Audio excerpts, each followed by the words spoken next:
Good day, Faith friends! I am Teacher Kim, your Gospel sharer for today. The Gospel of Mark, chapter 12, verse 28 to 34, taught us two lessons. The first one is, we shall love the Lord our God with all our heart, mind, and soul. The second one is, we shall love our neighbor as we love ourselves. Paano nga ba natin patunayan ang ating pagmamahal? Paano nga ba natin pinapadama ang ating pagmamahal sa Diyos? Ang pagmamahal sa Diyos na tulad ng palaging binabanggit sa mabuting balita ay ang pag-aalay ng buong pagkatao sa Kanya. Katugon nito ay ang pagmamahal natin sa ating kapwa na gaya ng pagmamahal natin sa ating sarili. At first, we cannot love God without loving our neighbors. And we cannot love our neighbor without loving God. At ating tatandaan na walang ibang utos na hihigit pa dito.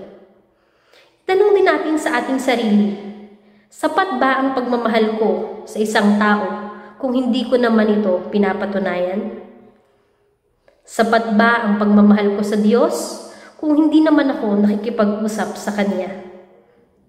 Let us all remember, love is not only a feeling.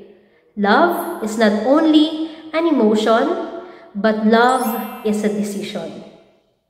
Na kahit mahirap para sa atin na intindihin, unawain, still, at the end of the day, gagawa tayo ng paraan upang ipadama, ipakita sa abot ng ating makakaya. Ang ating pag-ibig sa Diyos, sa bawat isa ay dapat laging nating patunayan, lalong-lalo na sa mga taong nangangailangan. We find happiness and meaning in life through Jesus, who shows us and teaches us that He is the way, the truth, and the life. Please don't forget to like and subscribe our YouTube channel, www.faithbook.ph. Thank you and God first!